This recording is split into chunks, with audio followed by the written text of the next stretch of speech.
form number and what is the new form number, how to fill it up. Also, the Traces website has gone a change, so how to log in, how to register DSC, etc. There are a lot of issues which are going on in your mind. So we thought of inviting our own in-house speaker, Ravi Soni, as we know that he is an expert in this field. So not taking much of a time, I request Lalit Panchal, our past convener, to briefly introduce him.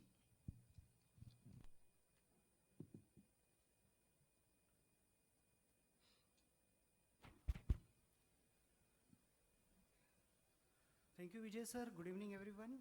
It's a privilege to introduce our own C. Ravi Soni.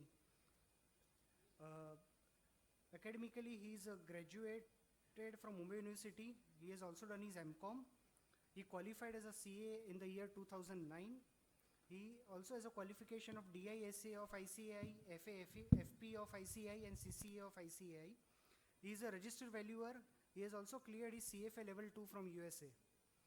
As far as his experience is concerned, he worked as a research analyst in CRISIL in the year 2010 and 2011. He is a managing partner of RJ Soni and Associates from 2011. Currently, RJ Soni and Associates has offices in Mumbai, Delhi, Jaipur, Bangalore and Pune. He is a past convener of our own study circle, Borivali Central City Study Circle, immediate past convener rather. He is a founder trustee of Manavta Charitable Foundation. He is a panel member of Grievance Redressal Committee of BAC and CDSL. He has been invited as a speaker and honored by various institutions including WRC, SIRC of ICAI, Income Tax Department, Indian Navy, New India Assurance, Axis Bank, Central Bank of India and many more. He was invited by CBDT for discussion on new income tax act and rules. With this very brief introduction, may I request past convener of our study circle, C. Vijay JM, to present a memento to the learned speaker.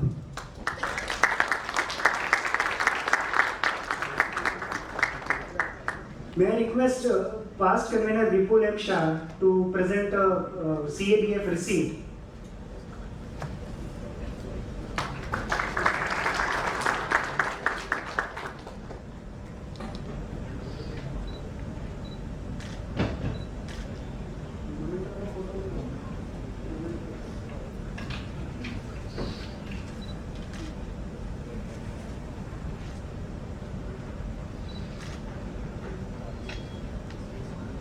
I request Ravi to take the charge of the session, please. Thank you, Lalit bhai. First of all, I would like to thank Sikandar, Aman, the conveners of the BCSE, for providing me an opportunity to express my thoughts related to the new income tax rule.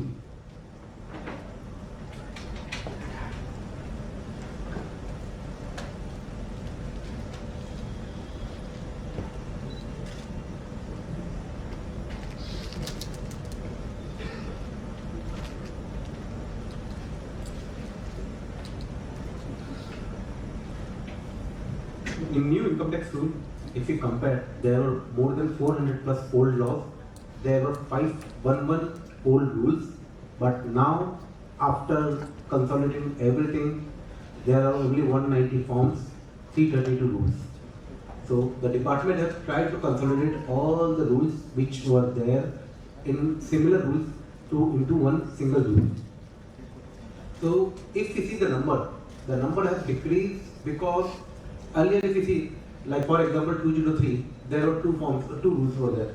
37BA, 37I. 37BA was for TDS, 37I was for TCS. So now there is only single rule both for TDS and TCS. So now department is considering that TDS and TCS both are at par. Earlier, since there were two different rules were there, because of which it would happen that sometime the department try to upgrade TDS, but they have forgot to upgrade the TCS provision. I can give you an example, like if we see around 5 years back, department was not charging any interest on TCS only. Why? Because they have forgot at the time. TCS is kuch. But now, since rules are there, single consolidated rules are there, so whatever change in one rule is there, that would be applicable to both TDS and TCS. So the major benefit because of which has gone to TCS. Why I am saying the benefit has gone to TCS? Because earlier the TCS due dates were different. TDS due date were different. If we compare the payment side, then TCS for 31st March, the due date was 7th April. Whereas for TDS, it was 30th April. So many times, many people get confused कि sir March का payment है तो 7th अप्रैल रखे या 30th अप्रैल है, but TCS दोनों का rule different है, इसकी वजह से ड्यू डेट बहुत डिफरेंट। नाउ दोनों का रूल सेम है तो दोनों का ड्यू डेट भी सेम है। So now the due date for both March for TCS and TDS is 30th April. Similarly, if we see the TCS due date return filing, TCS due date return filing is 15th, whereas TDS due date return filing was 31st from the end of the quarter. But now, since the rule has been combined, both dates are same. So for TDS for return filing and for TCS return filing, the due date is 31st only. So for TCS, the due date has been extended. So the major benefit has been provided to a person who is filing the TCS return. So if you compare with the TDS provisions, so for TDS, the rules start from 203 to 221, and the forms start from 121 to 150. So for TDS, TCS, there are approximately 18 rules are there, and forms approximately 20 forms are there. But for consolidation purpose, for easier purpose, I have divided in different categories so that we can understand it much better. First category was compliance, administration, and reporting purposes. The rule which relate to compliances, which relate to reporting, which relate to administration. 203, 215, 216, we will see in detail afterward. Same way, the category 2 are the rules which is applicable to salary and employees. And category 3 are the rules which are applicable to international taxation, non-resident and foreign exchange.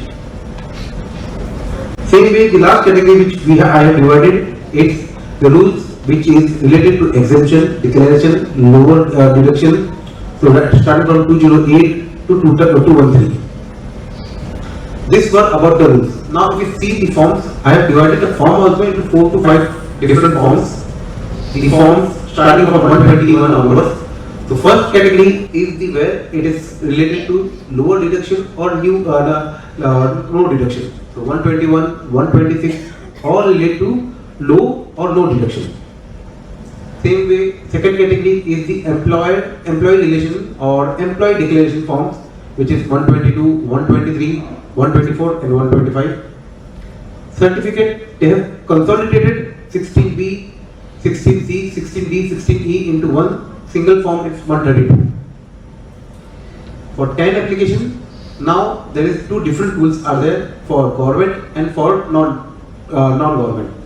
Earlier when we tried to, when we were applying the 10 number, at that time no document was required, just fill form 49B and 10 number was issued. But now at the time of application, they would require additional document like incorporation proof or address proof. Form 136 is for AIN, which is allotted to the government DDO and PAO.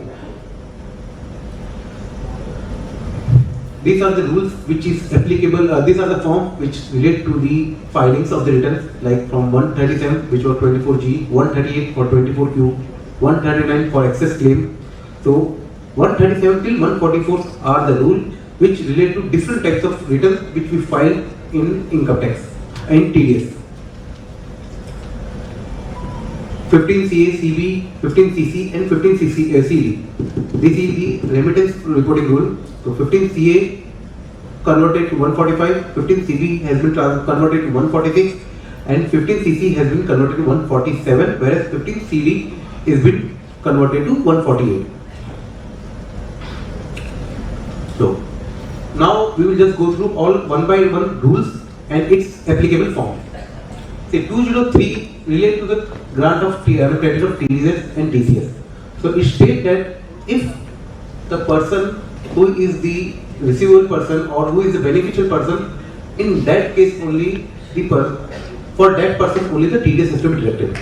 If the receiving person is different, then he can submit a declaration in the form of 203, where he can state that the third party is the receiving person, is the actual beneficiary, and he can transfer the credit from him to other person. So earlier the rule was 37BA, now it is the 203, which is known as grant for credit of TDS and TCS. Currently, there is no specific form, there is no specific format has been provided by the department. However, in general, we ask the person that he should provide basically 5 to 6 things. First, name, address, PAN of the person who is receiving. Same way, name, address, PAN of the person to whom the credit has to transfer. Another, the relationship, that is, if he is a father, mother, or any other relation is there, at that time the relationship should also be mentioned. So these 4 to 5 things has to be mentioned in the letter, and then the deductor can transfer this credit based on the application provided by the deductee. Currently, no specific form has been provided. So earlier for TCS it was 37I and for TDS it was 37BA. 204 rule. Now, see, earlier whenever the perquisition was to be provided perquisite, so there were 2 different forms were there. Now it has been combined. 122. SSA has to submit the form in the name of 122. And if the perquisite is less than 1 lakh, if the annual salary is less than 150, then there is no need to provide any separate form. It has to be provided only in the declaration format or in the TDS certificate, which is form 130.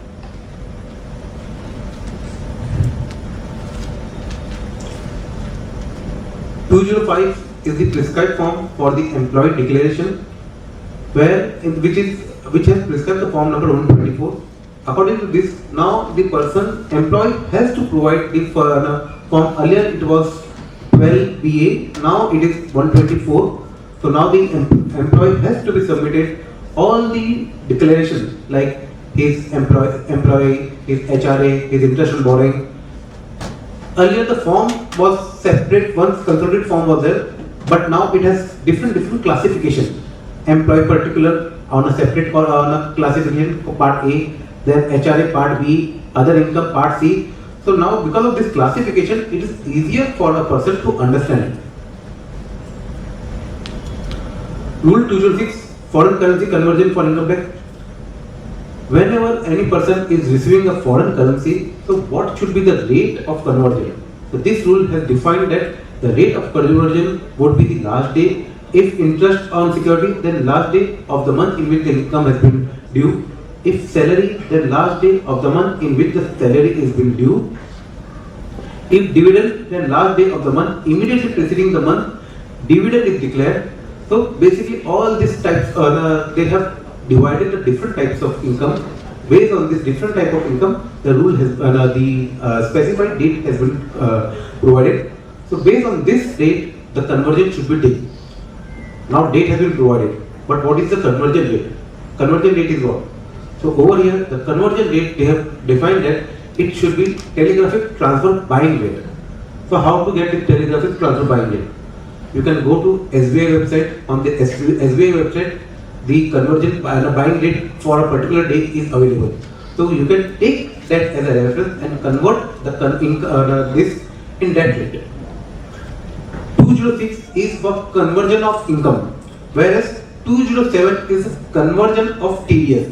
So whatever the TDS has been deducted, that has to be converted. So for that 207 is there. So 206, if you compare the rule 206 and 207, the 206 applies to the income part, whereas 207 applies to the TDS part.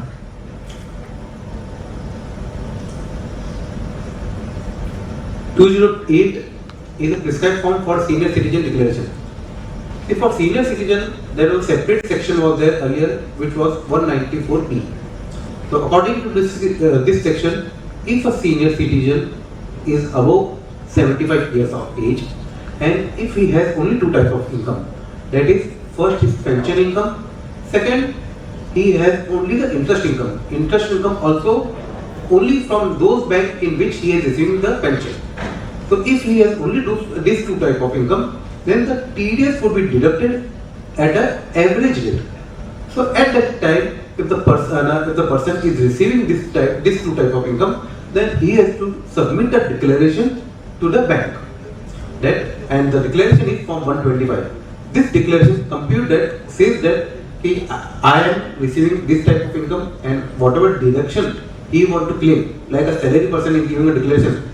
Same way, if he want to give any declaration, I have this expense deduction under 80G, 80A. So this declaration can be given in Form 125. Once bank receives this declaration, then the TDS would be deducted on an annual basis, and annually it has to be converted on a monthly on an average rate. Benefit of this rule and form is that if the person TDS is deducted under 194P, then that person is not required to file income tax return.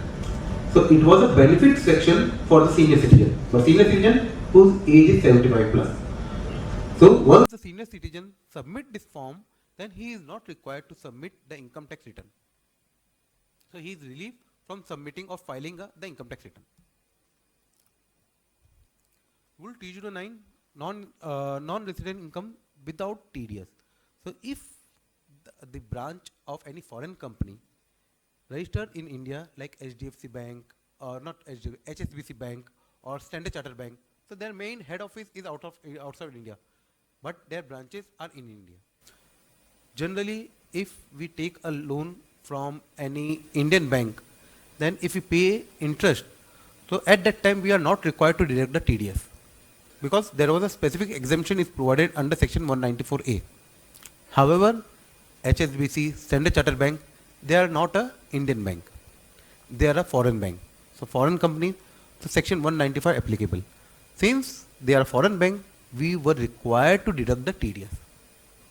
However, for their benefit, the department has provided that every year the bank would apply an application under Rule 209, which was earlier 15E.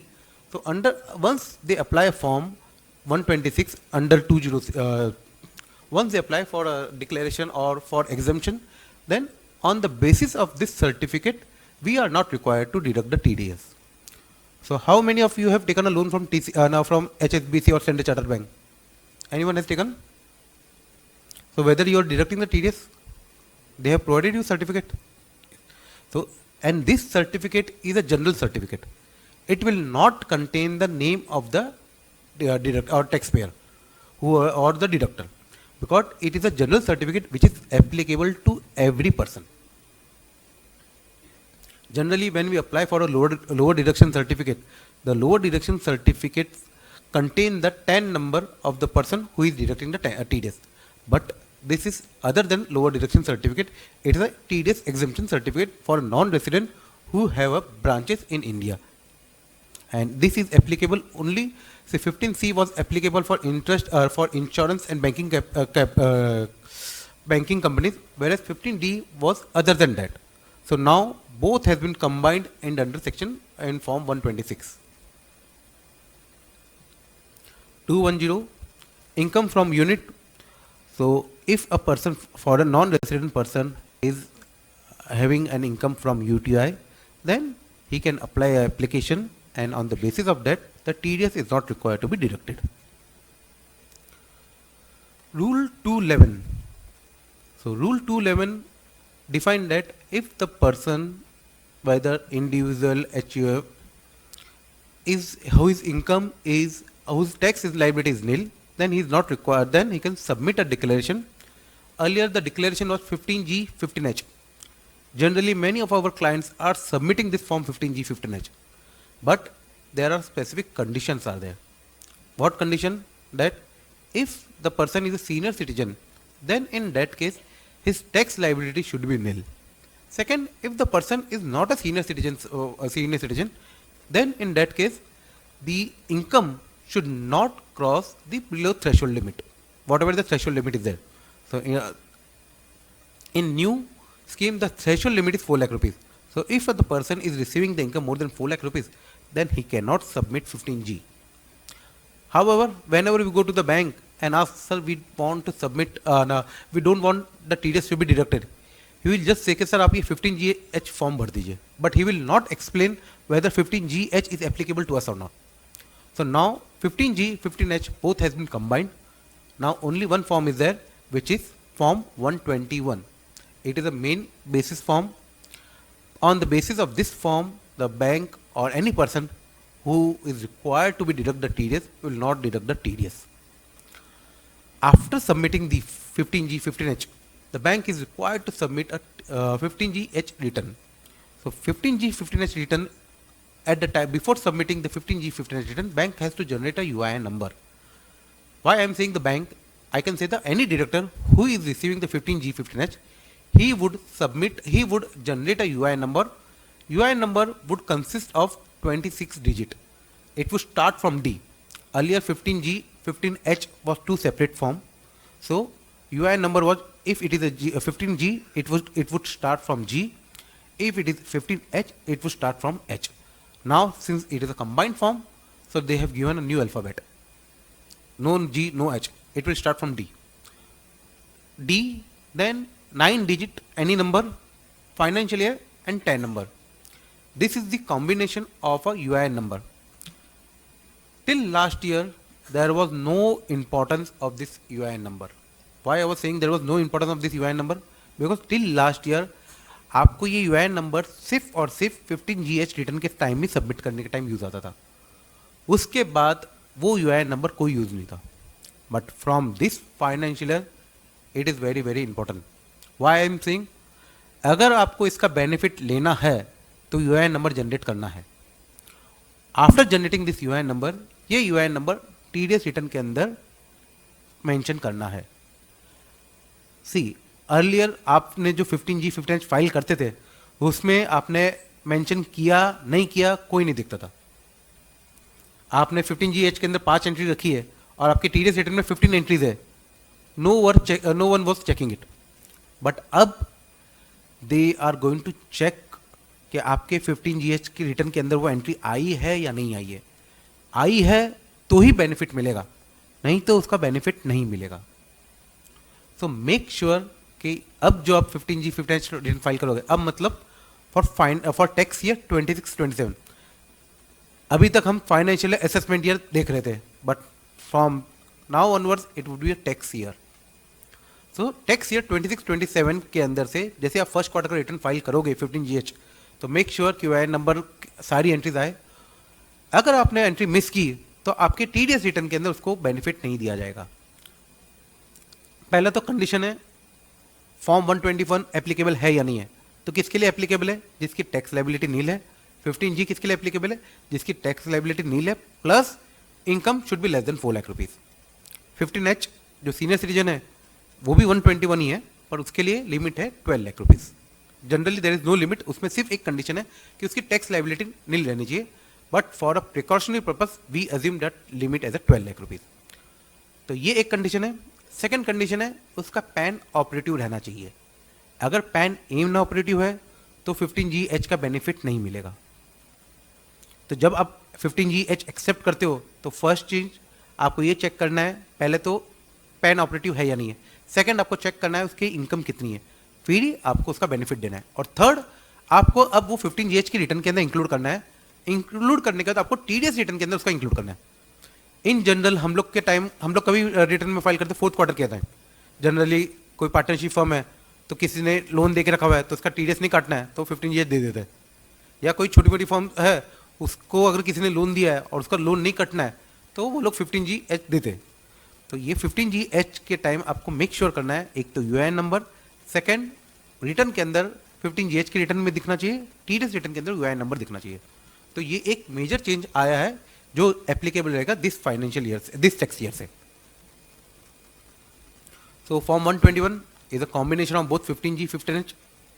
अब generally हम लोग के अभी client ना file करते हैं तो पहले क्या होता था, if at the start of the year if you are submitting, suppose for example मैं I am going with IDFC first bank and I am saying कि मुझे एक 15GH फॉर्म फिलअप करना है. At that time I had only 10 FD. So I have to mention each FD detail in the form. In between, if I am adding new FD और मेरी कोई पुरानी FD close होकर नई FD मैं open करता हूँ, तो bank people were asking me a new form कि आप एक और फॉर्म सबमिट कीजिए जिसके अंदर आपकी ये नया एफडी की डिटेल्स आएगी।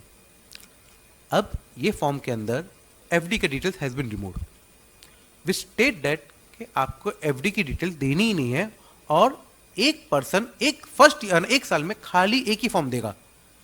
अगर इन बिटवीन उसकी नंबर ऑफ एफडीज बढ़ती भी है तो फिर से फॉर्म देने की जरूरत नहीं है।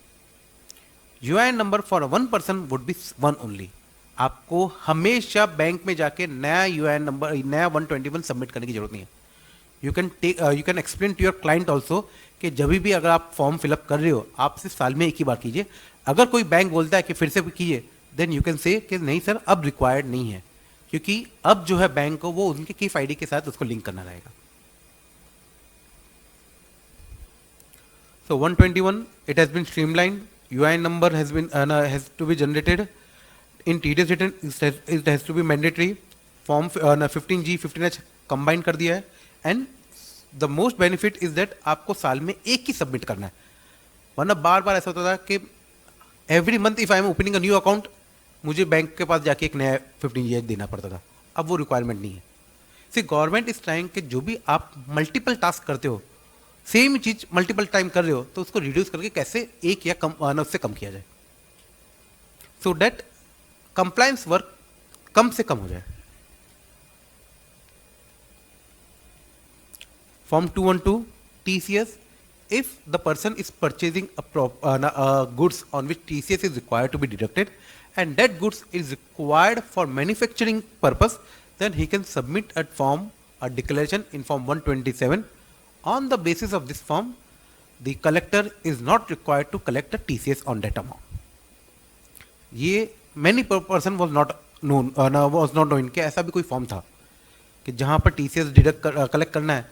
तो अगर कोई पर्सन TCS गुड्स परचेज कर रहा है, स्क्रैप गुड्स या और कोई भी गुड्स जैसे तिंदू ल्यूव या कुछ भी, और वो गुड्स मैन्युफैक्चरिंग पर्पस के लिए यूज आने वाले हैं, तो वो सबमिट फॉर्म 127 में सेल्फ डिक्लेरेशन सबमिट कर सकता है।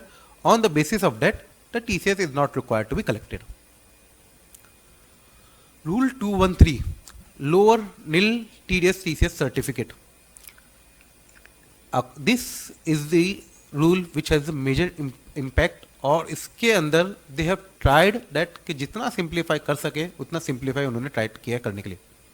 First, for small tax payer automated rule आ गया, there would not be any intervention of AO, rule based certificate रहेगा for a small tax payer. अगर कोई स्मॉल टैक्स पेयर अप्लाई करता है तो उसको directly with in a day और 2 ये सर्टिफिकेट अलॉट हो जाएगा।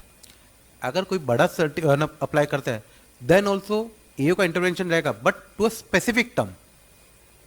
अर्लियर क्या था कि कोई भी अप्लाई करता था तो पहले उनको 50 ऑफ डॉक्यूमेंट्स मंगा लेते थे कि ये सब डिटेल्स लेके आ जाओ, but now it has been restricted, नहीं, जो स्पेसिफिक टर्म्स है वो चेक करने के लिए उनके लिए डॉक्यूमेंट्स लगे।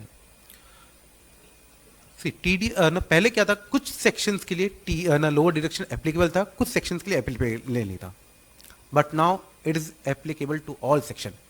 जहां पर भी TDS TCS एप्लीकेबल है, जैसे 392, 393, 394, तीनों सेक्शंस के लिए ये रूल एप्लीकेबल है। पहले स्पेसिफिक सेक्शंस के लिए एप्लीकेबल होता था, TCS के लिए एप्लीकेबल नहीं था। TDS के अंदर भी अगर 194N है तो उसके लिए एप्लीकेबल नहीं था, या और भी बहुत से सेक्शन थे जिसके लिए लोअर डिडक्शन का एप्लीकेशन नहीं था। आपको लोअर डिडक्शन में करना है तो कोई बेनिफिट ना, कोई भी किधर भी आप जाके अप्लाई नहीं कर सकते।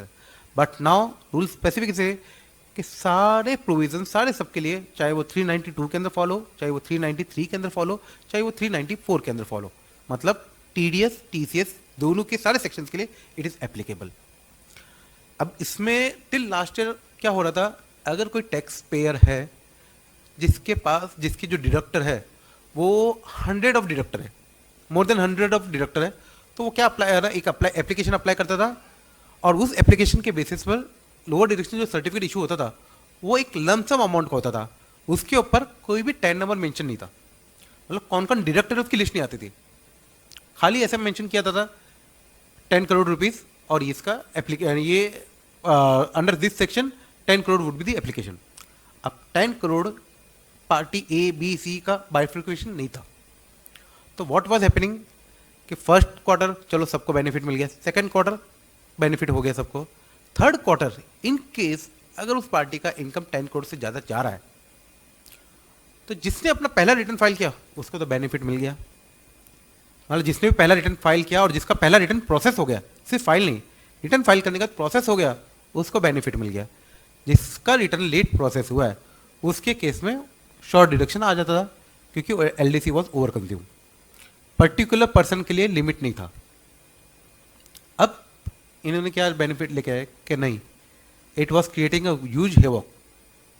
जनरली जहाँ पर भी बड़े डिडक्टर है या बड़े टैक्स पेयर है तो उनकी कब लिमिट क्रॉस होती थी वो टैक्स ना वो डिडक्टर को नहीं मालूम पड़ती थी, उसकी वजह से शॉर्ट डिडक्शन आता था और उसकी वजह से देयर वाज अ ह्यूज हेवॉक कि सर हमारी गलती क्या है इसमें, आपने लिमिट दी, हमने लिमिट का बेनिफिट दिया, अब वो इन बिटवीन क्रॉस हो रहा है तो हमें कैसे मालूम पड़ेगा किसका कितना क्रॉस हो रहा है। So that why they have come up a new solution कि चलो हम ये सर्टिफिकेट देते हैं, एक लमसम सर्टिफिकेट दे दिया, उसके बाद it is the responsibility of the tax payer to issue a child certificate. जब तक वो चाइल्ड सर्टिफिकेट इशू नहीं हो करेगा तब तक आप उसको बेनिफिट मत देना। तो चाइल्ड सर्टिफिकेट क्या है, अब चाइल्ड सर्टिफिकेट के लिए कौन अप्लाई कर सकता है, जैसे मेरे को अप्लाई करना है, मेरे को मेरी इनकम मालूम है कि पूरे साल के अंदर मेरी इनकम होने वाली है 10 करोड़ रुपीस, पर किस किस की है किधर से आएगा वो नहीं मालूम, तो मैं एप्लीकेशन अप्लाई कर दूंगा लमसम वाली कि my deductor are not known, so एक लमसम सर्टिफिकेट दीजिए। लमसम सर्टिफिकेट दे दिया, उसके बाद जब मुझे मालूम पड़ा कि मिस्टर ए, तो मिस्टर ए का 1 करोड़ का एक चाइल्ड सर्टिफिकेट इशू कर दूंगा, वो मैं इशू करूंगा, वो अब डिपार्टमेंट इशू नहीं करेगा।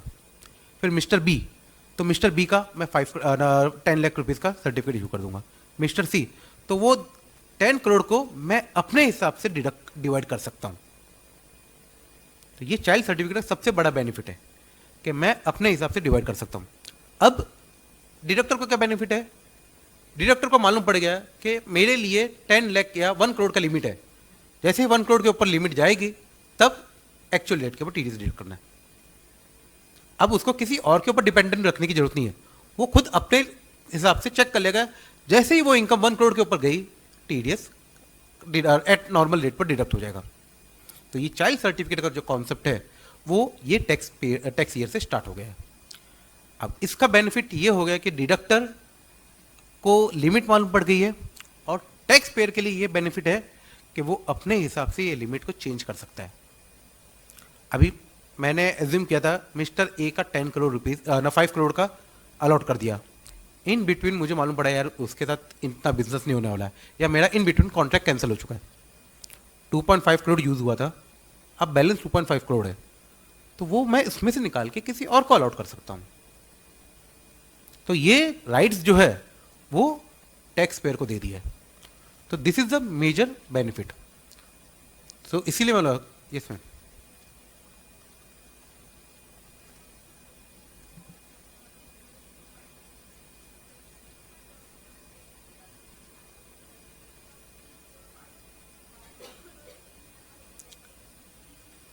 yes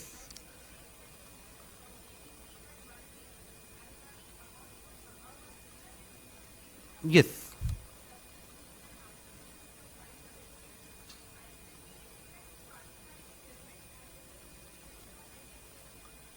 see in your case earlier if you see earlier the child certificate is useful where first where there are more than 100 deductor, second where we don't know who are the deductor. At the initial stage, if I am applying, I know my income would be 10 crore rupees, but I am not known who all would be my deductor. So for that case, I can use this one.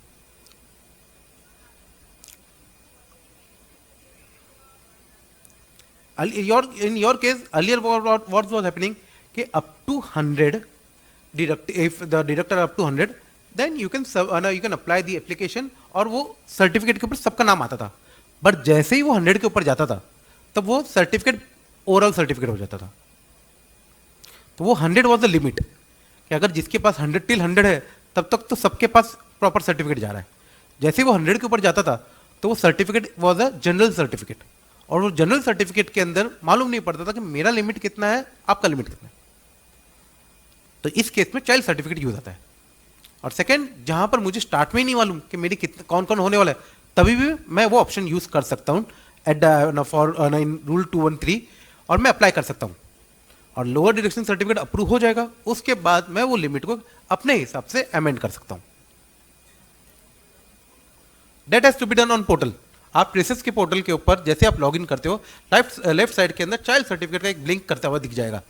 Since it is a new concept, आपके इसमें वो blink करते हुए, अभी start में उन्होंने blink कर रहे हैं। और अगर कोई डिडक्टर आप या टैक्स पेयर आपको चाइल्ड सर्टिफिकेट इशू करके नहीं देता, आपको सिर्फ पुराना वाला सर्टिफिकेट देके रखा हुआ है, तो आपको उसको बेनिफिट नहीं देना है, क्योंकि it will not take more than a day उसको ये सर्टिफिकेट जनरेट करने में। रेट वुड बी जनरल से रेट फिक्स हो चुका है, रेट फिक्स हो चुका है, लिमिट फिक्स हो चुकी है। अब वो जैसे वो 10 करोड़ की लिमिट है, वो 10 करोड़ की लिमिट जो है, मुझे ए में कितना देना है, बी में कितना देना है, वो आप चाइल्ड सर्टिफिकेट से यूज कर रहे हो, तो रेट फिक्स हो चुकी है। अभी सर्टिफिकेट के अंदर एक और इशू आया है इस साल। जनरली व्हाट हैपन कि जनरली हम लोग जनवरी, फरवरी, मार्च के अंदर लोअर डिडक्शन सर्टिफिकेट के लिए अप्लाई करते थे फॉर टैक्स ईयर 26-27। सबने जो भी बड़े क्लाइंट्स है, टैक्स पेयर्स है, उन्होंने जनवरी, फरवरी, मार्च के अंदर टैक्स पेयर के लिए अप्लाई कर दिया। उस टाइम सेक्शन था 94C या 94A। अब क्या हो गया, 94A के अंदर 3 सब कोड आ गए। If you see TDS return के अंदर 3 सब कोड है, 1027, 2829। सर्टिफिकेट अभी जनरेट करते समय उन्होंने क्या किया कि 1029 के अंदर दे दिया, बल्कि उसके लिए एप्लीकेबल था 1027। तो ये एक इंपैक्टफुल चेंज था जो डिपार्टमेंट को पहले नहीं मालूम पड़ा। जैसे ये कंप्लेंट उनको मालूम पड़ी, सो नाउ अब क्या कर रहे हैं कि वो सेक्शन कोड निकाल दिया सर्टिफिकेट में। अब सिर्फ आ रहा है टेबल और सीरियल नंबर। सीरियल नंबर के भी सब सेक्शन जो आते थे, जैसे 94A के अंदर serial number table 1, serial number 5, 1, 2, 3, ऐसे अलग अलग 3 सीरियल थे। सर्टिफिकेट के अंदर वो ही कर दिया, table number 1, serial number 5, sub section निकाल दिया। Because of this sub section it was creating a huge default. क्योंकि अगर मैंने सीरियल नंबर 3 के लिए यूज सर्टिफिकेट दिया और अगर मैं उसको सीरियल नंबर 1 में यूज करता हूं तो अलाउ नहीं है। TDS certificate, lower deduction certificate 194A का 194J में आप यूज नहीं कर सकते। सेम वे अब जो है सब कोड दे के रखा हुआ है, तो अगर कोई 1026 के लिए अप्लाई करके रखा हुआ इशू किया हुआ सर्टिफिकेट, वो 1027 में यूज नहीं आएगा, भले ही मेन सेक्शन सेम हो। But for a time being अभी उन्होंने रिलैक्सेशन दे दिया है कि नहीं, सब सीरियल कोड निकाल दिया है। ये 2 दिन पहले हुआ है। इसके लिए उन्होंने लास्ट 5 दिन से सर्टिफिकेट, लोअर डिडक्शन सर्टिफिकेट का सारा टैब बंद करके रखा हुआ था। ना आप चाइल्ड सर्टिफिकेट अप्लाई कर सकते थे, ना आपके जो लोअर डिडक्शन सर्टिफिकेट है उसको आप डाउनलोड कर पा रहे थे, बिकॉज वो एक बैकग्राउंड के ऊपर ये चेंज चल रहा था कि ये सीरियल नंबर चेंज करना है। See, for small taxpayer, they have not clarified, but as per the clarification, informal clarification, small taxpayer is a taxpayer whose turnover is below 5 crore rupees and whose income is below 50 lakh rupees.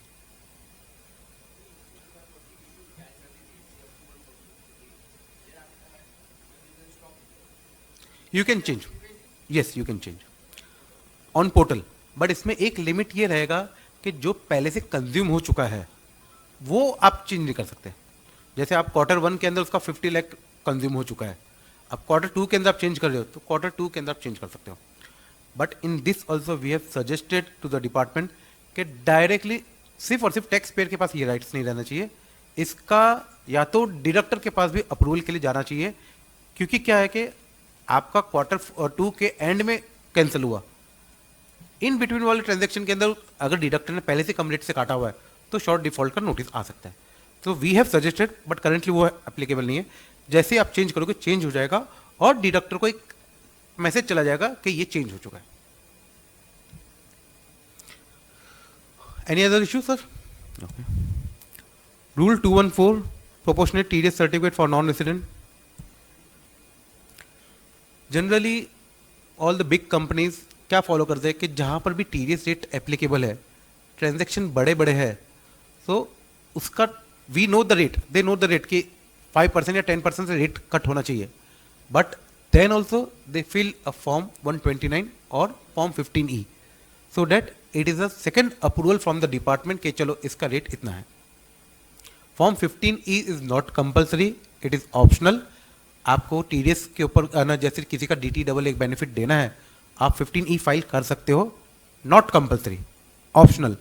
But majority of the companies which are dealing with a big transaction, they follow के पहले 15E के ऊपर वो transaction upload किया जाए, वहाँ से approval आ जाए, उसके बाद वो TDS रिटर्न और उसके बाद उसका पेमेंट करते हैं. सो एक सेकेंड अप्रूवल उनको मिल जाता है.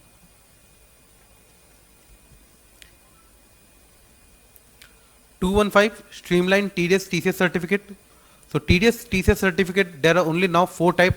130 which is applicable to for all this, which replaces form 16. 131 which replaces form 16A.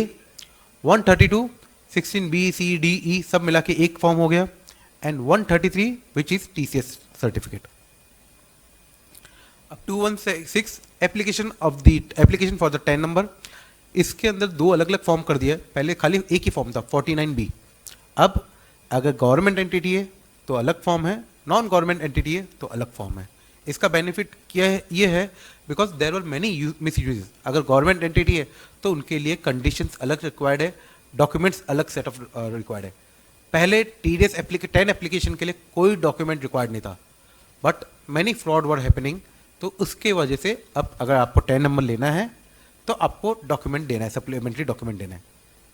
Fraud क्या हो रहा था, yes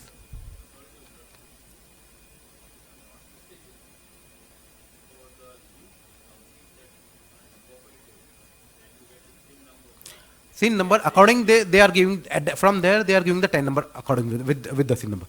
But it's a corporate entity. And second thing, जो डॉक्यूमेंट रिक्वायर्ड है आइडेंटिटी, जब कंपनी आप फॉर्म करते हो तो कंपनी फॉर्म करते समय आप डॉक्यूमेंट देते हो. So from there the document is going. से जनरली फ्रॉड कब हो रहा था, जैसे एक LIC है. अब LIC का सब एजेंट क्या करता है, ही द सब एजेंट, वो अप्लाई करता है 10 नंबर, बट उसको ये नहीं मालूम कि इसके इंडिविजुअल से लेना है, कैसे लेना है. वो क्या लिखता है, LIC के नाम पर 10 नंबर ले लेता है. वी हैव सीन प्रैक्टिकली कि there were more than 410 number which were there which was not belong to LIC, but वो LIC के नाम पर है. और जब मालूम पड़ा तो बोलो कि किसी एजेंट ने लिया, किसने लिया मालूम नहीं. ये एक सिंपल एग्जांपल, एक छोटा LIC का example, but there are many companies जिसके नाम पर 10 नंबर ले रहे थे. शायद रिलायंस के नाम पर भी किसने लिया रहेगा, या SBI के नाम पर, क्योंकि क्या है कि उस टाइम सिर्फ पैन नंबर रिक्वायर्ड था.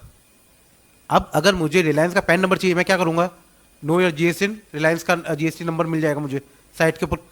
किधर भी चले जाए आप, सिर्फ साइट के ऊपर रिलायंस नेम डाल दीजिए और GST नंबर डालिए, उसका GST नंबर मिल जाएगा.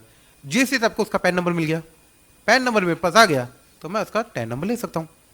फिर 10 के ऊपर कुछ भी फ्रॉड करूँ मैं, नोटिस किसको जाएगा, रिलायंस को जाएगा, नहीं जाएगा. तो इसके लिए अब उन्होंने कंपलसरी किया है कि नहीं, आपको एप्लीकेशन के टाइम डॉक्यूमेंट देना जरूरी है.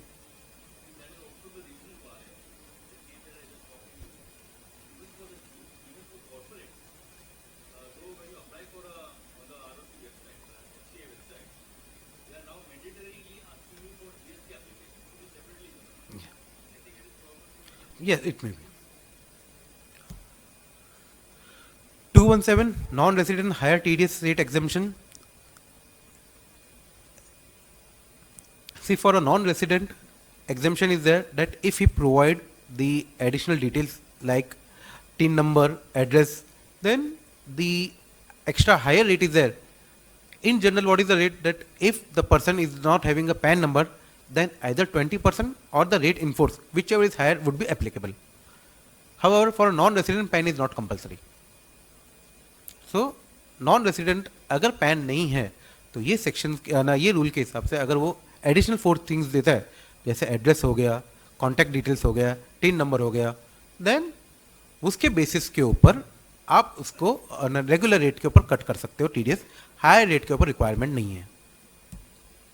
और ये 4 चीज़ें जो है वो आपको TDS रिटर्न के अंदर भी मेंशन करनी है. अगर आप अपने TDS रिटर्न के अंदर ये मेंशन नहीं करते तो इसका बेनिफिट नहीं मिलेगा. 218, time and mode of tax payment. See, for tax payment, if it is a government entity and it is without tax payment or without any challan, then instead of making a challan payment, we have to submit a form 137, which was earlier 24G. Other than for government, the challan, if you are making through challan, then other than government, it is compulsory to make through challan only, and the due date is 7th of next month for the month of March, 30th April. So whether it is TDS, TCS, both the rate would be same. Now someone will ask, sir, agar government entity hai, and if he is making a challan payment, he is making a TDS payment through challan, तो मार्च के month के लिए due date क्या रहना चाहिए? Generally we are of the assumption कि अगर कोई भी पेमेंट चालान के थ्रू पे किया जाता है तो उसका due date for the month of March is 30th April. However this is not true for government. अगर गवर्नमेंट एंटिटी, गवर्नमेंट है, नॉट गवर्नमेंट एंटिटी, गवर्नमेंट है, उसको पहली बात तो इसका एग्जाम्पशन है और इसको 137 से फॉर्म फिलअप करना है. सेकंड, अगर वो फॉर्म 137 से नहीं करता, चालान के मोड से जाता है, तो due date would be 7th of April only. वो सिर्फ और सिर्फ नॉन गवर्नमेंट के लिए एग्जाम्पशन देके रखा हुआ है. So TCS due date has been aligned with the TCS with the TDS form 137 24G.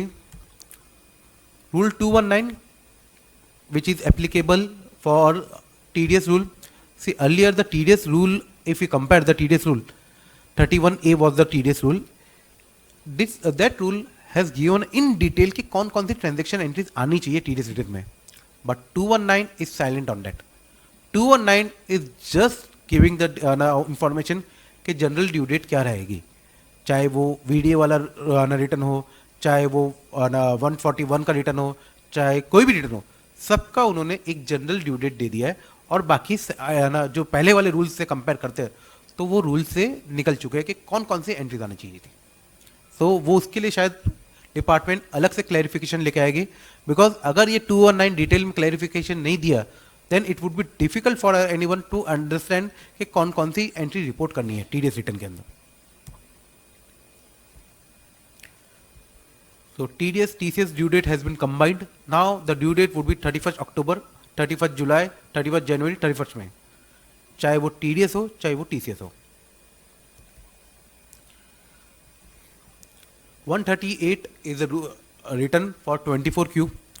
In 24Q they have made one important change कि अब पहले क्या था, ओनली सेक्शन 192 की जो एंट्रीज आती थी वो आपको 24Q में आती थी. बट नाउ 194P की एंट्रीज जो है वो भी आपको 24Q में दिखानी है. तो इसके लिए उन्होंने एक Q4 के रिटर्न के अंदर एनेक्शर 2 एक और ऐड कर दिया. अभी वाले Q4 में क्या आएगा, आपको डायरेक्टली डिटेल, फिर एक एनेक्शर 1 आता है जिसके अंदर आपको सैलरी डिटेल देनी पड़ती है, मंथ की सैलरी डिटेल देनी रहेगी, पूरे ईयर की सैलरी डिटेल देनी रहती है. अब आपको एनेक्शर 2 के अंदर सीनियर सिटीजन की पेंशन प्लस इंटरेस्ट की डिटेल देनी रहेगी, so that to calculate whether there is any short deduction for that और नॉट. 139 जो भी आपका एक्सेस TDS डिडक्ट आपने TDS पे करके रखा हुआ है वो आप रिफंड क्लेम कर सकते हो. पहले 26B फॉर्म था, अब ये हो गया 139. इसका एक कंडीशन है, अगर आपका the maximum amount of refund can not exceed minimum amount available in the challan history. Example, एक चालान था जिस 10,000 रुपीज़ का चालान था, मैंने रिटर्न फाइल किया and I have claim 9,000 rupees. अब अवेलेबल बैलेंस है 1,000 रुपीज़ ओनली. आफ्टरवर्ड मुझे मालूम पड़ा XYZ की एंट्री मुझे डिलीट करनी थी, मैंने एक डिलीट की. नाउ अवेलेबल बैलेंस है 2,000 rupees. So what is the available balance? 2,000 available balance है करंटली, बट मैं रिफंड कितना अप्लाई कर सकता हूँ? सिर्फ 1,000 रुपीज़. अब इसमें कोई पूछेगा, सर अगर कोई जेन्युइन केस रहा कि मेरा एग्रीमेंट ही कैंसिल हो चुका है, उस केस में क्या करना? हो सकता है कि आपने किसी XYZ से एग्रीमेंट किया था, वो एग्रीमेंट आपका जाके कैंसिल हो चुका है, अब आपने उसका पूरा रिफंड किया.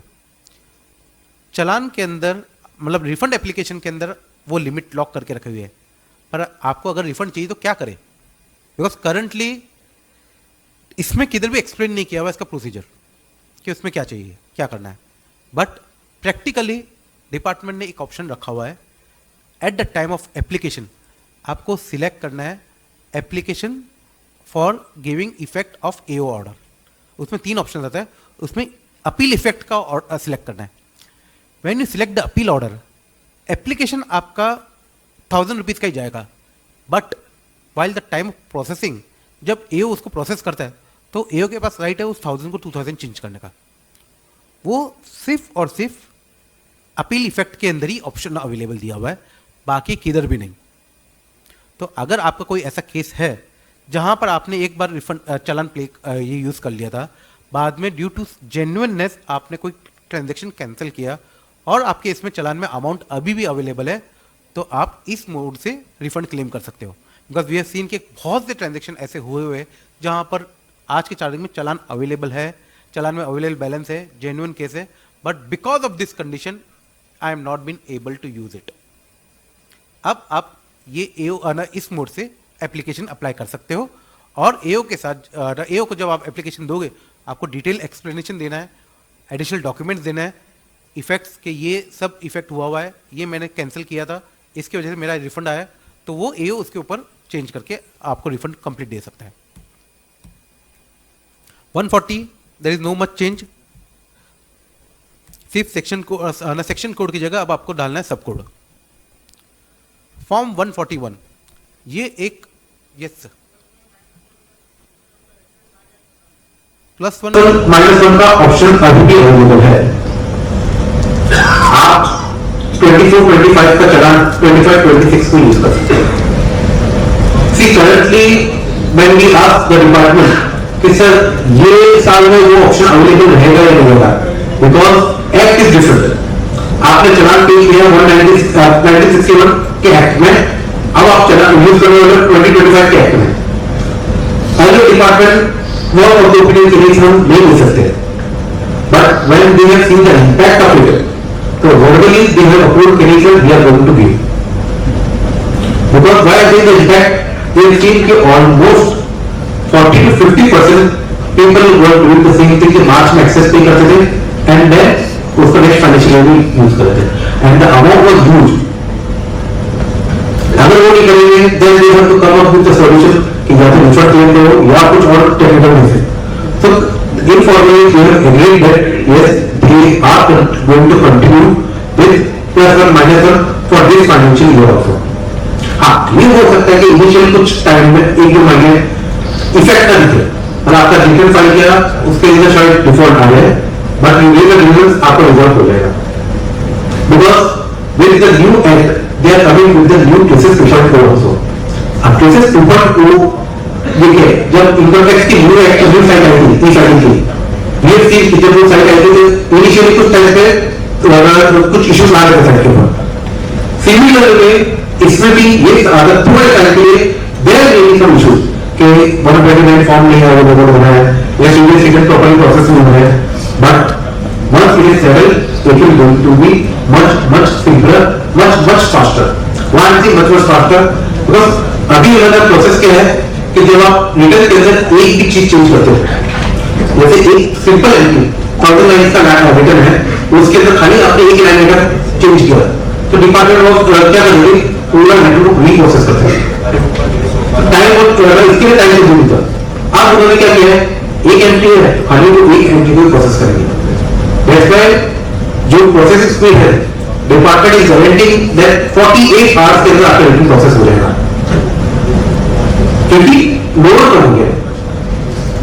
अब जैसे मैं किसी बड़े एग्जांपल देता हूं, बड़े जैसे एसबीआई के बैंक स्कीम के रिटर्न, उनके जब रिटर्न फाइल होते हैं, अगर मुझे एक छोटा सा करेक्शन भी करना रहता है तो कम से कम 10 दिन मुझे रुकना पड़ता है रिटर्न प्रोसेस होगा, क्योंकि कंप्लीट रिटर्न प्रोसेस होगा। अब खाली एक लाइन आइटम प्रोसेस करना है तो विदिन अ डे हो जाएगा। Earlier we were using the 194C, 194 चला था, now the code has been given, so we can use। आप कोई भी कोड यूज कीजिए सर। सी कंसेप्चुअली कोई चीज नहीं है, कंसेप्चुअली सब चीज सेम रखिए डिपार्टमेंट में। नंबर आता टेबल आता 102 और 102। आप सर कोई भी चीज आप कोई भी यूज कीजिए, दूसरे में कुछ हो जाएगा। हाँ तो चालान के अंदर आपके टेबल नंबर आता है, चालान के अंदर टेबल नंबर आता है, वो आपका टीडीएस रिटर्न का जो टेबल नंबर है उसका आता है, बट टीडीएस रिटर्न का जो फॉर्मेट आप देखोगे तो चालान रिटर्न के अंदर टीडीएस भी आपको ये नहीं रहती है। वो आपको डेटा की डेट के लिए देती है। तो अगर आपने एक चलान पे कर दिया 1021 के लिए किया, जो 1001 के लिए कर दिया 1001 जो सैलरी का है, वो आप 1024 के लिए यूज करते हैं 26 के अंदर, वो चलान आप 1095 में यूज करते हैं 27 के अंदर, कितने भी यूज के लिए कोई इशू नहीं है। कॉन्सेप्ट जो पहले का जो था वो ही रखा है, कॉन्सेप्ट में कोई चेंज नहीं किया। अब ये 141 जो है ये एक बहुत एडवांस फॉर्म लेके आया है। Earlier 26 QB, QC, QD, QE अलग अलग फॉर्म थे, सबको कंबाइन कर दिया, एक फॉर्म कर दिया। अच्छा, क्योंकि क्या है कि पहले आपको आइडेंटिफाई करना था, ये रेंट का है तो 26 QC है, ये इमूवेबल प्रॉपर्टी है तो 26 QB है, ये कमीशन का कॉन्ट्रैक्ट का तो 26 QD है, तो वो अपने को सोचने की जरूरत नहीं है, डायरेक्टली 141। सेकेंड, इसमें कॉन्सेप्ट क्या था, पहले जितने बायर जितने सेलर उतना फॉर्म, अगर 2 बायर और 3 सेलर है तो कितने फॉर्म फिलअप कर देंगे हम? 2 into 3 6 फॉर्म। अब कितने रहेंगे?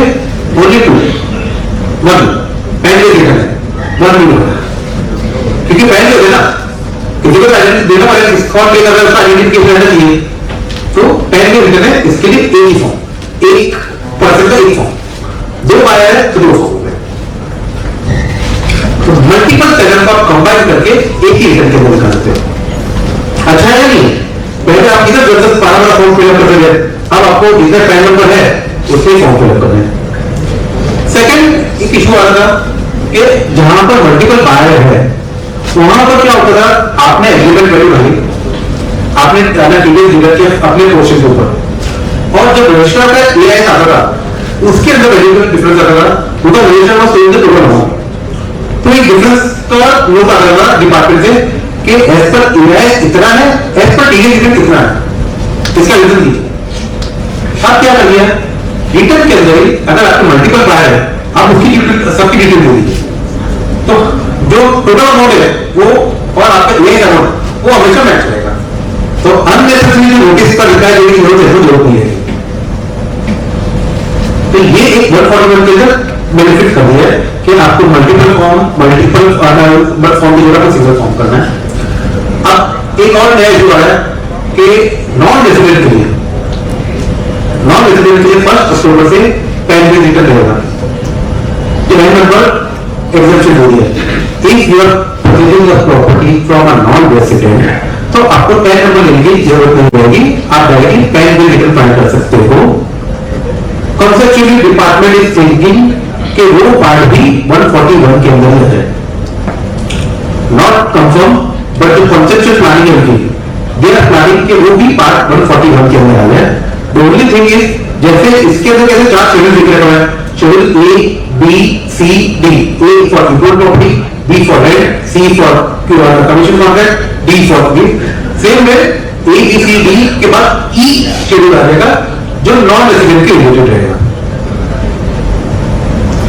तो ये एक और बेनिफिट हो जाएगा कि आपको नॉन रेजिडेंस पे परचेज करोगे प्रॉपर्टी आफ्टर 1 अक्टूबर तो आपको पैन नंबर लेना नहीं है। सी जनरली क्या होता है जब आप एक नॉन रेजिडेंस से परचेज करते हो प्रॉपर्टी तो पैन नंबर लेना इतना बड़ा टास्क नहीं था, पैन नंबर तो वैसे भी 3-4 दिन में आता है, बट पैन नंबर आने के बाद जो प्रोसीजर फॉलो करना है वो डिफिकल्ट है कि एक तो एवरी क्वार्टर में आपको या तो रिटर्न फाइल करना है, एक न्यू डिक्लेरेशन फाइल सबमिट करना है, या फिर क्योंकि क्या है बैंक कैलकुलेशन तो भी प्रोसेस है, बैंक कैलकुलेशन का कोई फॉर्मल प्रोसेस नहीं है, तो या तो आपको एवरी क्वार्टर आपको एक डिक्लेरेशन देना पड़ता कि नहीं। तो एक इंडिविजुअल है जैसे कोई ऑफिस बॉय सैलरीड पर्सन है उसने परचेज किया प्रॉपर्टी फ्रॉम रेजिडेंट से, तो उसको पहले टैन नंबर लो, एवरी क्वार्टरली रिटर्न फाइल करो, रिटर्न फाइल करने के बाद उसको फॉर्म स्क्रीन या फिर एवरी क्वार्टरली उसको डिक्लेरेशन करो, तो वो एक तो अब वो भी निकाल दिया कि नहीं ठीक है आप खाली 26 क्यूबी जैसे 141 है या तो 141 के अंदर चेंज करने वाले या सिमिलर टू 141 नया फॉर्म आ जाएगा, पैन बेस रहेगा, एक पर्सन अगर आप पैन नंबर से डायरेक्टली फॉर्म भर कर सकते हो। Nil declaration is not mandatory, earlier also nil declaration is not mandatory. Nil declaration अपन क्यों फाइल करते थे, सो दैट डिपार्टमेंट से कोई लेटर ना आए, कोई पेनल्टी नहीं है। सिर्फ डिपार्टमेंट वरना क्या है कि अगर आप नील डिक्लेरेशन नहीं किया ना नील डिक्लेरेशन नहीं किया ना तो डिपार्टमेंट, अब ये नहीं बोलता कि आएगा ही आएगा, डिपार्टमेंट में गिव द लेटर आज सीकिंग यू दी नोट, एक नोटिस आ जाएगा 133 के अंदर कि आप इसका एक्सप्लेनेशन दीजिए क्यों आपने रिटर्न फाइल नहीं किया, फिर आपको उसका एक्सप्लेनेशन देना पड़ेगा। तो वो सब बचने के लिए आप एक नील डिक्लेरेशन सबमिट कर दिए। 10 इनएक्टिव जनरली क्या है कि एज पर स्पेसिफिकली कोई ऑप्शन नहीं है, बट अगर आपने उस 10 के अंदर कुछ टाइम तक रिटर्न फाइल नहीं किया तो वो 10 ऑटोमेटिकली डिपार्टमेंट को इनएक्टिव कर रहे हैं। अभी इनएक्टिव करना स्टार्ट किया है, क्यों? Because there was fraud was going on के person, many person what they were doing कि वो पहले आइडेंटिफाई करते थे कौन से 10 नंबर है, कौन से एआई नंबर है जो कोई यूज नहीं कर रहा है, और उस 10 नंबर और एआई नंबर के ऊपर फिर वो लोग रिटर्न फाइल करके सब्सिक्वेंट क्लेम वो सब करते थे। सो डिपार्टमेंट बोला कि चलो ठीक है एक काम करेंगे, 5-6 कुछ स्पेसिफिक पीरियड डिफाइन नहीं किया है, कुछ स्पेसिफिक पीरियड तक अगर अपना रिटर्न फाइल नहीं करते, चलन फाइल नहीं करते, तो वो 10 हो जाएगा inactive. Form 141, 142 is for virtual जो क्रिप्टो करेंसी है, तो क्रिप्टो करेंसी के अंदर if the person is buyer has to deduct the TDS. अब इसमें एक इशू आ रहा था, if I am trading with the through stock exchange, मतलब कोई स्टॉक एक्सचेंज के थ्रू ट्रेड करता हूं, तो आई एम नॉट मुझे नहीं मालूम सेलर कौन है, तो वो रिस्पॉन्सिबिलिटी स्टॉक एक्सचेंज को दे दी है। Stock exchange will deduct on behalf of the buyer, और वो फॉर्म जो है वो 142 फॉर्म हो गया कि जब स्टॉक एक्सचेंज डिडक्ट करता है किसी का टीडीएस तो वो 142 फॉर्म फिलअप करेगा। ये फॉर्म पैन बेस्ड फॉर्म है, टीडीएस और टैन बेस्ड नहीं है, ये सिर्फ और सिर्फ स्टॉक एक्सचेंज के लिए। अगर कोई इंडिविजुअल करता है तो 141 ही है। 143 टीसीएस, तो टीसीएस के अंदर मेजर चेंज रिटर्न के अंदर कोई चेंज नहीं है, सिर्फ ड्यू डेट्स एक्सटेंड हुई है। 144 TDS return for non resident, non resident TDS return में भी मेजर चेंज नहीं है, सिर्फ और सिर्फ ड्यूटी इसके अंदर, मतलब नॉट ओनली दिस, चाहे वो 138 हो, चाहे 140 हो, चाहे 143 हो, चाहे 144 हो, इन सब के अंदर चालान डिटेल के अंदर चेंज हो गया। आप ये चारों रिटर्न्स के अंदर चालान डिटेल देखोगे तो उसके अंदर से सिर्फ सिंपलर कर दिया है कि अब सिर्फ के तक जितने हैं 9-10 डिटेल्स वही लगेगी। पहले क्या था, रिपीटेटिव हो रहा था, tax, surcharge, cess, interest, fees, penalty, total. उसके बाद ये जो मोड आ गया बीएसआर डेट चालान रिमाइंडर, और उसके बाद फिर से पूछते थे इंटरेस्ट एंड फीस। अब अगर आपने कोई इंटरेस्ट पे किया है, आपने स्टार्ट में दिखा दिया इंटरेस्ट, तो वो इंटरेस्ट का बेनिफिट नहीं मिलता था जब तक आप इंटरेस्ट अलोकेशन में नहीं दिखाते थे। अब वो सब कॉन्सेप्ट हट गया है, simpler total tax, surcharge cess आपको एक ही जगह इंक्लूड करना है, आपको अलग से सरचार्ज सेस दिखाने की कोई जरूरत नहीं है, एक जगह टोटल टैक्स दिखा दिया, उतना ही टीडीएस उसके अंदर दिखाना। तो चालान डिटेल के अंदर ये सबसे इंपॉर्टेंट चेंज आया है रिटर्न्स के अंदर। 220 form 144 sorry 145 and 146। 145 see as per जो रूल था कि part A, part B, part C, part D, वो रूल सेम ही रखा है 145 का। मतलब पार्ट ए किसके लिए, if my income is taxable income and income is less than 5 lakh rupees, तो मेरे को पार्ट ए फिल करना है। वही अगर मेरी टैक्सेबल इनकम है और income is more than 5 lakh rupees पर मेरे पास एओ का सर्टिफिकेट है, तो part B. Same way income is more than 5 lakh rupees पर मेरे पास कोई एओ का सर्टिफिकेट नहीं है, तो सीए सर्टिफिकेट लगता है part C, along with part C CA certificate लगेगा जो है 146 के अंदर।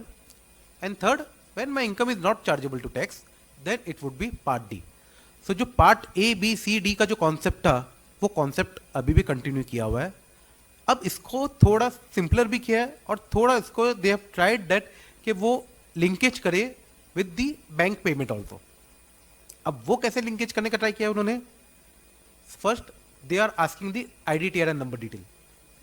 जब आप फॉर्म अभी कंपलसरी नहीं रखा है, बिकॉज बहुत से बैंक के ब्रांचेस को भी नहीं मालूम कि IDTRN नंबर होता है क्या। आप किसी बैंक को फोन करके बोलोगे बोरीवली, जैसे HDFC बोरीवली ब्रांच, कि सर आपका IDTRN नंबर दो, तो पहले आपसे पूछेंगे सर ये होता क्या है, दे आर नॉट नोन। तो इसके लिए फॉर अ टाइम बिंग वो ऑप्शनल रखा हुआ है। IDTRN नंबर जब आप लेते हो तो बैंक से क्लेरिफाई करना कि आपके 15 सीसी का आईडीटीआर नंबर चाहिए। सी मैंने आपको 4 फॉर्म दिखाए थे, रेमिटेंस के रिलेटेड 4 फॉर्म है, 145, 146, 147, 148।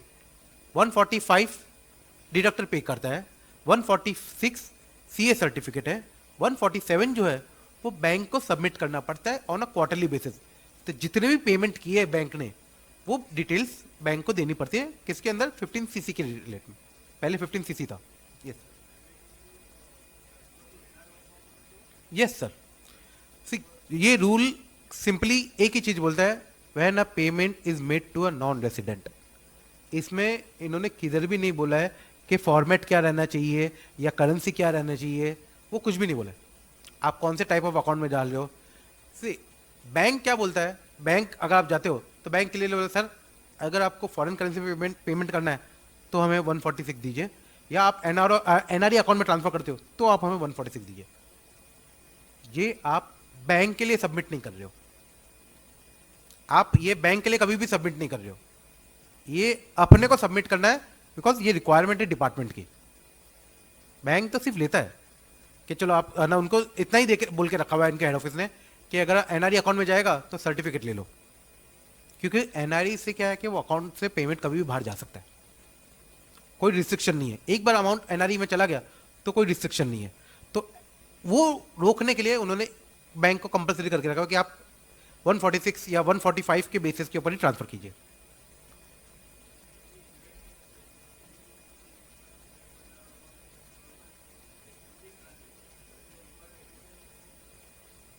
अगर जैसे मैं इन्वेस्टमेंट मेरे अकाउंट से मैं XYZ अकाउंट में कर रहा हूं तो नहीं, पर थर्ड पार्टी किसी को कर रहा हूं तो ये एज पर द रूल ये लगेगा। बट आई हैव सीन कि many people are not following. अभी मैं आपको एग्जांपल दे रहा हूं, आप रेंट पे कर रहे हो किसी नॉन रेसिडेंट को, कितने जन बैठे हैं जो बोल सकता है कि मैंने 15 CACB इशू किया रेंट के लिए? नहीं कर रहे। आप रेसिडेंट नॉन रेसिडेंट को रेंट पेमेंट कर रहे हो, उसके एनआरओ में जाए उसके सेविंग अकाउंट में जाए उससे अपने को मतलब नहीं है, नॉन रेसिडेंट को पेमेंट कर रहे हो। नॉन रेसिडेंट है, फॉर्म 145 146 रखना चाहिए, बट बैंक नहीं मानता, इसलिए हम नहीं इशू कर रहे। जनरली हम क्या कॉन्सेप्ट लेके चल रहे हैं, जब बैंक मांगेगा तब हम सर्टिफिकेट इशू करके देंगे। We are dependent on the bank to fulfil this form, right or no? सब ये कर रहे हैं, बैंक मांगता तो देंगे। ये कंडीशन किधर भी नहीं दिया। रूल क्या बोलता है, if you are making a remittance to a non resident, तो अगर आप नॉन रेसिडेंट को पेमेंट कर रहे हो तो आपको ये फॉर्म फिल करना है। हाँ, अदर देन LRS पेमेंट जिसके ऊपर TCS डिडक्ट पहले से होता है, वो कंडीशन देके रखी हुई है कि कुछ 37 टाइप ऑफ ट्रांजेक्शन है, वो कंडीशन में आपका पेमेंट आता है तो आपको 15 CACB रिक्वायर्ड नहीं है। बाकी के टाइम पे आपको 15 CACB रिक्वायर्ड रहेगा ही रहेगा। अब सर आपका जो ना इन्वेस्टमेंट है वो वी हैव टू चेक कि वो 37 ट्रांजेक्शन्स की कैटेगरी में आता है या नहीं आता। अगर वो 37 की कैटेगरी में आ जाता है तो 15 CACB रिक्वायर्ड नहीं है।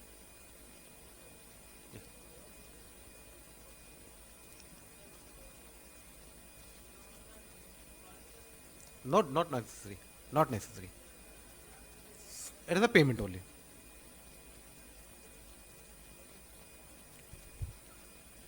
So,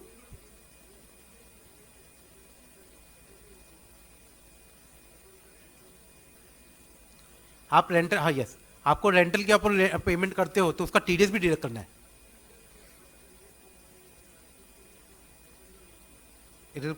जैसे क्योंकि अब क्या है कि डिपार्टमेंट आपको नोटिस देना स्टार्ट कर देगा, क्योंकि क्या है कि पहले दे वर नॉट ट्रैकिंग इट। अब सिंपलर ना ये जो ना 15 CC से जो आईडीटीआर नंबर से लिंक हो रहा है उससे it is easier for them to track. Initial कुछ टाइम के लिए आईडीटीआर नंबर कंपलसरी नहीं रखा है। अब कोई पूछेगा सर आईडीटीआर का इंपॉर्टेंस क्या है, कि आईडीटीआर क्यों ले रहे हैं? इसका इंपॉर्टेंस ये है कि आईडीटीआर नंबर जब जाएगा तो उसकी डिटेल डायरेक्टली बैंक के पास चली जाएगी। अब जब बैंक के पास डिटेल जाएगी, जब बैंक 15 CC फाइल करेगा देन ही कैन सिलेक्ट कि कौन से ट्रांजेक्शन के ऊपर उसका पेमेंट किया है और वही ट्रांजेक्शन को रिपोर्ट करना है। सी अभी क्या होता है, मैंने आज एक 15 CACB इशू किया, 10 दिन बाद मुझे मालूम पड़ा कि वो कैंसिल करना है, पेमेंट हुआ नहीं था, मैं नया इशू करता हूँ, पर विड्रॉल का कोई ऑप्शन ही नहीं है। 7 दिन बाद आप विड्रॉ ही नहीं कर सकते। तो आपका 15 CACB तो इशू हो चुका है, यूडी नंबर सब जनरेट हो चुका है, अब आप एक नया इशू करोगे, वो 15 CACB यूटिलाइज नहीं हुआ है, पर डिपार्टमेंट के पास तो नोटिस चला गया। ऐसे अगर आपने 4 से 5 ट्रांजैक्शन कर दिए, डिपार्टमेंट विल थिंक कि आपने आउटसाइड इंडिया इतना सारा पेमेंट कर दिया और टीडीएस इतना नहीं दिखाया, तो वो प्रोसेसिंग के टाइम डिपार्टमेंट विल सी कि कितने 15 CC में आए। अब 15 CC में जो आए हैं, that will be considered as a valid 15 CACB। That is the thinking of the department. इसके लिए उन्होंने एक जगह रूल में भी लिखा है कि manual transfer of form 15 CACB 145 146 will not be required to be submitted to the bank. आपको मैनुअल फॉर्म 15 CACB सबमिट करने की रिक्वायरमेंट नहीं रहेगी।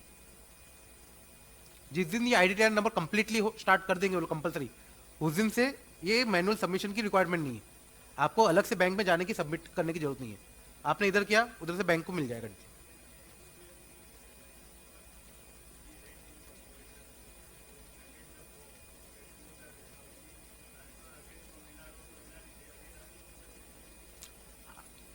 जब आप सेल्फ ट्रांसफर करते हो तो इन जनरल रिक्वायर्ड नहीं रहता। Without that bank is not asking. Yes, तो एट दैट टाइम आपका जो पुराना वाला सर्टिफिकेट आप वो बता सकते हो कि देखो हमने पहले सर्टिफिकेट जनरेट कर दिया था, पर क्या है कि पहले ही जनरेट नहीं हुआ हुआ तो आपको सेकेंडरी ट्रांजेक्शन में करना पड़ रहा है।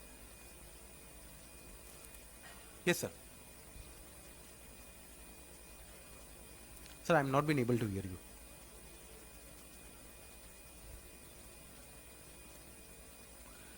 Company issuing preference share to a non resident to NRI। सिर्फ प्रेफरेंस शेयर जब इशू करते हैं तो कंपनी को पेमेंट आ रहा है, पेमेंट कर नहीं रहे कंपनी। जब पेमेंट आ रहा है तो ये फॉर्म फिलअप नहीं करना है, जब आप पेमेंट कर रहे हो तो फॉर्म फिलअप करना है। स्वैप में अगर एक की जगह बी ना ये कर रहे, in that case also my view would not B ना कि उसमें 15 CACB इशू नहीं आएगा, बिकॉज रेमिटेंस नहीं हो रहा है, आप ए की जगह बी शेयर दे रहे हो। ये जो 15 CACB है वो एक्चुअल रेमिटेंस के ऊपर डिपेंडेंट है। और ये जो 15 CACB अभी तक अपन ने जितने भी फॉर्म देखे थे, सी ऑल द फॉर्म्स कब एप्लीकेबल होता है, जब वो टैक्सेबिलिटी उसका 2025 एक्ट के अंदर है। जैसे 138 जो है वो आपको फर्स्ट क्वार्टर से एप्लीकेबल होगा, अभी तक 24 QA है। क्वार्टर 4 का भी जो भी रिटर्न फाइल करोगे वो 24 Q करोगे, आप 138 नहीं करोगे, क्योंकि वो उस पीरियड के अंदर टीडीएस डिडक्ट हुआ है।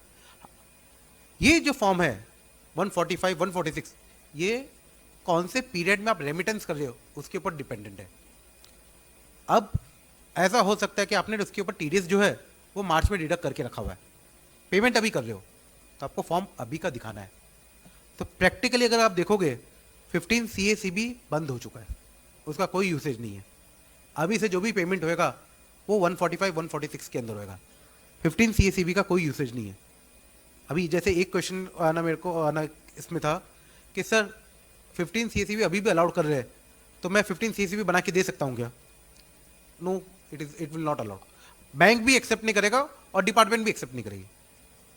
अगर आप बैंक को जाके दे के आते हो तो बैंक भी मना कर देगा कि नहीं, मुझे 145 146 चाहिए। 31 मार्च तक के पहले का पेमेंट रेमिटेंस जो है उसके लिए 15 CACB है।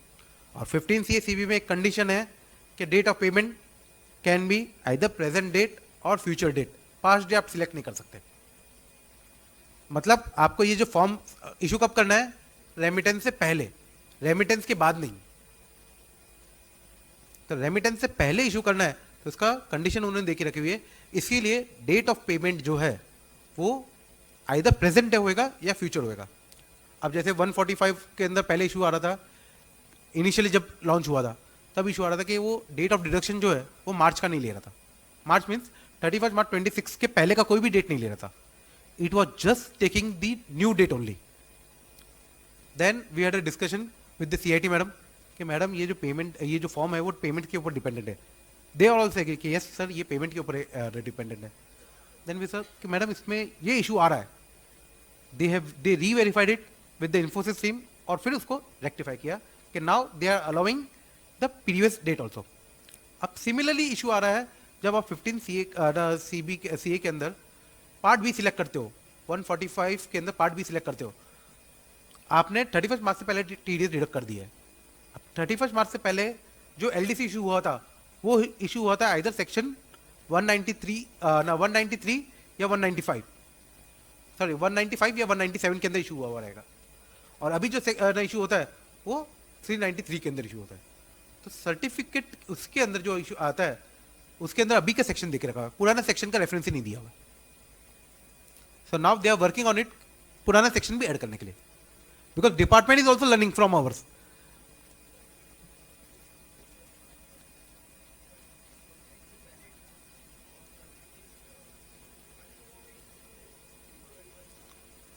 वो तो एलडीसी का आप बोल रहे हो ना, एलडीसी अगर डिपार्टमेंट ने इशू किया है तो वो वैलिड है, पर अब जो नया सर्टिफिकेट आपको नया डाउनलोड करना पड़ेगा।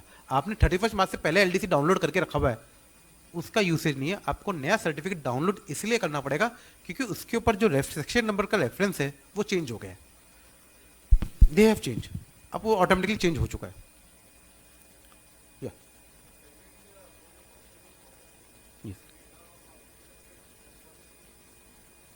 सर पेमेंट, यस सर, आप अभी वो ना, नॉट ओनली पेमेंट, आप अगर रेंट भी पेमेंट करते हो एनआरओ के अंदर तो 146 अट्रैक्ट हो, 145 वुड बी अट्रैक्टेड, 146 के लिए वो कंडीशन है। 146 कब एप्लीकेबल होएगा? अगर वो 5 लाख से ऊपर है तो 146 एप्लीकेबल है, वरना 145 ही एप्लीकेबल होएगा। तो 145 एप्लीकेबिलिटी अपन देख सकते हैं। अब 146 जो है वो डिपेंडेंट है 145 के ऊपर। या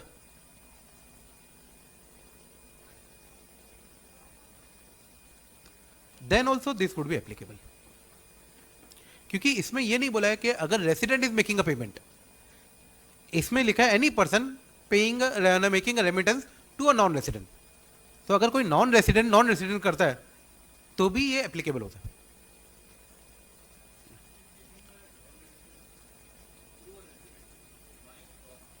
तो ये एप्लीकेबल नहीं है सर। आप पेमेंट किसको कर रहे हो वो देखा जाता है, पेमेंट कौन कर रहा है वो रिक्वायरमेंट नहीं है। तो अगर नॉन रेसिडेंट किसी रेसिडेंट को पेमेंट कर रहा है तो 145 एप्लीकेबल ही नहीं है। अभी जितने भी इश्यूज आ रहे हैं, बिकॉज फॉर अ टाइमिंग अपने लिए सिर्फ एप्लीकेबल 145 146 है, आगे के फॉर्म्स जो है वो अप्रैल जून जुलाई से एप्लीकेबल होएगा। सबसे पहले टीडीएस की रिटर्न्स के फॉर्म्स एप्लीकेबल हो जाएंगे। तो टीडीएस टीसीएस में मेजर चेंज नहीं है, टीडीएस टीसीएस के अंदर सिर्फ और सिर्फ चालान के अंदर चेंजेस है और ड्यू डेट चेंज हुई है, टीसीएस की ड्यू डेट चेंज हो चुकी है। अब कोई वजह से TDS due date change, TCS की ड्यू डेट चेंज हुई है, उसके साथ साथ 15G 15H की ड्यू डेट भी चेंज कर दी उन्होंने। अर्लियर जब एक्ट आया था विदाउट एनी अमेंडमेंट, मतलब विदाउट फाइनेंस बिल, अगर आप देखेंगे तो उसके अंदर देखकर रखा होता कि 15G 15H की ड्यू डेट जो है वो एवरी मंथ रहेगी और 7th would be the due date. तो 7th एवरी मंथ को आपको 15G 15H का रिटर्न फाइल करना है। अमेंडमेंट लेके आया कि नहीं sir monthly it would be very difficult, तो उसको क्वार्टरली कर लिया, बट वो 7th को 7th ही रखा है। तो 15GH की ड्यू डेट 15 से 7th हो गई है, टीसीएस की ड्यू डेट 15 से 31st हो गई है।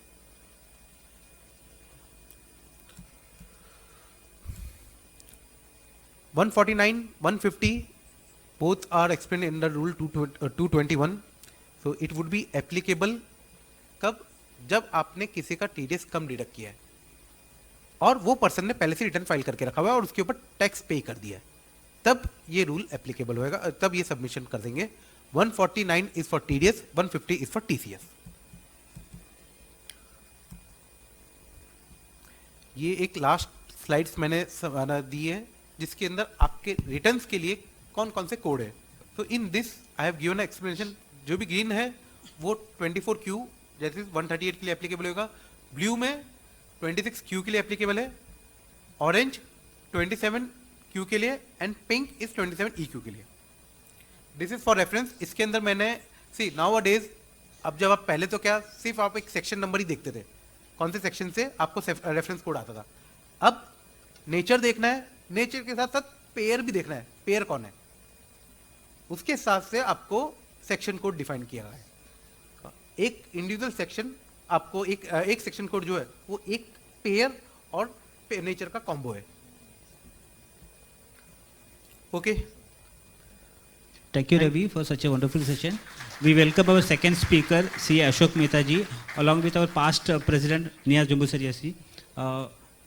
During the email which we have sent for the seminar, we had asked some questions from the members of any doubts relating to the TDS. We have received certain queries. I request Lalit to take 2 or 3 questions from that.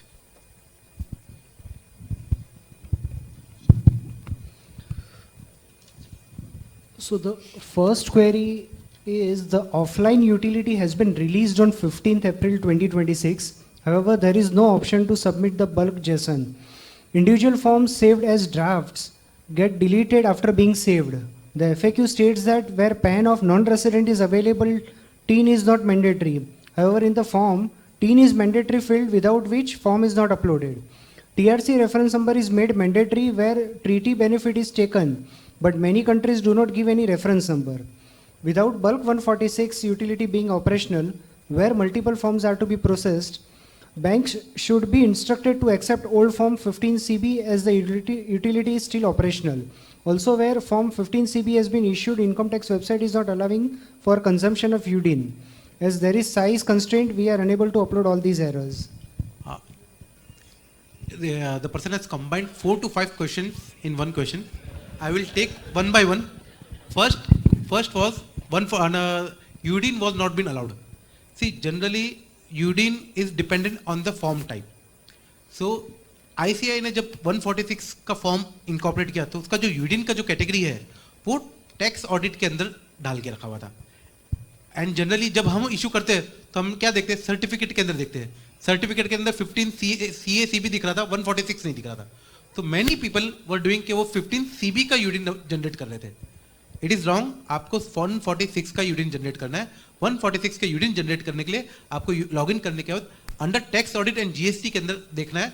उसके अंदर form 146 select करके आपको UDIN generate करना है. तो ये एक solution. Second, bulk utility का. तो बल्क यूटिलिटी का डिपार्टमेंट हैज रिलीज फॉर 145. हाँ, 146 they are under process. Within 4 to 5 days they are coming up with the utility for bulk uploading utility for 146 also. Third, 15 CACB I have told के it would not be applicable for this financial year. तो अगर आप payment इस साल कर रहे हो तो आपको 145 146 ही करना है. भले ही डिपार्टमेंट ने अभी तक यूटिलिटी प्रोसेस नहीं दिया है, 146 के लिए यूटिलिटी नहीं दिया हुआ है. 145 के लिए both single and bulk upload offline utility has been provided. Third, एक इशू ये आ रहा था कि आप फॉर्म सेव करते हो तो फॉर्म के अंदर से डिटेल मिस हो रही थी. इन दैट केस आपको लॉगिन करना है, प्रोफाइल के अंदर चेक करना है कि एड्रेस के अंदर क्या दिया हुआ है address. Because we have seen कि एड्रेस के अंदर अगर एक भी स्पेशल कैरेक्टर रहा तो वो ये सब एरर फेंकता है. या तो डिटेल सेव करने नहीं देता या फिर वो रिटर्न सबमिट करने नहीं देता. तो मेक श्योर कि आपके एड्रेस के अंदर कोई भी स्पेशल कैरेक्टर ना हो. अब आपके एड्रेस के अंदर मतलब ARCA लॉगिन वाले एड्रेस में भी प्लस 10 वाले लॉगिन के अंदर भी, 10 या पैन जो भी लॉगिन है उसके अंदर एड्रेस में से आपको स्पेशल कैरेक्टर निकालना है. स्पेशल कैरेक्टर हाइफन हो गया, एंड हो गया या डॉलर हो गया, कोई भी स्पेशल कैरेक्टर है वो आपको उसमें से निकालना है. The next question is, I am writing to report a technical glitch encountered while filing form 146 through my CA login. Under the TDS details section, the mandatory field date of deduction of tax is currently inactive, preventing the completion and submission of the form. I have attached a screenshot of the inactive field for your reference. Furthermore, although my client has successfully added me as their CA partner and assigned this form to me from their portal, the assignment is not reflecting under my pending action or worklist tabs. Kindly do the needful to ensure timely compliance for its foreign remittance. इसमें भी वही solution है कि address के अंदर क्यों, because we have detailed discussion with the department. तो department ने बोला कि सर ये जो भी इश्यूज आ रहे हैं उसका सबसे पहला सॉल्यूशन है आप प्रोफाइल में जाके एड्रेस चेक कीजिए. सेकंड, आपको जब CA ऐड करते हैं तो आपको 146 के लिए ऐड करना है, 15 CB के लिए ऐड नहीं करना है. क्योंकि क्या है कि एज अ कंपनी का आदत रहता है कि 146 के जगह 15 CB में ऐड कर देंगे. तो अगर 15 CB में ऐड करके रखा हुआ है तो आपके लॉगिन में नहीं दिखेगा, उसको 146 के लिए ऐड करना है, तब जाके आपके लॉगिन में दिखेगा. और लॉगिन में दिखने के लिए प्रोफाइल आप चेक कर लीजिए. प्रोफाइल के अंदर एड्रेस के अंदर कोई भी स्पेशल कैरेक्टर अलाउड नहीं करता. I'll take this last one. Last one. After filing Form 146, filed Form 145 and downloaded its complete blank form. When trying file another 145, already filed Form 146, it is showing error message. एक बार आपने submit कर दिया है, file हो चुका है, या अभी ब्लैंक जो आ रहा है वो साइट का इशू है. So just raise a grievance and wait for 1 or 2 days. वो प्रोसेस आपका फॉर्म प्रोसेस हो जाएगा. You no need to submit a re again submit a form. So अगर आप फिर से सबमिट भी करोगे तो भी आपको एरर देगा कि आपने पहले से फॉर्म सबमिट करके रखा हुआ है. Last question, Ravi. In TDS earlier, say for example, on today, if I'm paying a tax for assessment year 21-22, there was an option that if by mistake I have to change the year to 26-27, it was allowing. The same procedure is facilities available in 2.0 also?